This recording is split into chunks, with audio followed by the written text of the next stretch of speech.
এবার আমি দেখো এই গোটা চিংড়ি মাছটা এর ভেতরে ঢুকিয়ে দিচ্ছি। এটা হচ্ছে পটলের ভেতরে চিংড়ি ভাপা।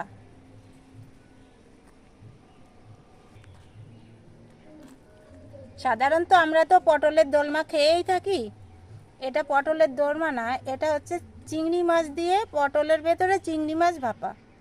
এবার আমি দেখো এর মুখটা এই যে কেটে রেখেছিলাম না, এটা দিয়ে আটকে দেবো।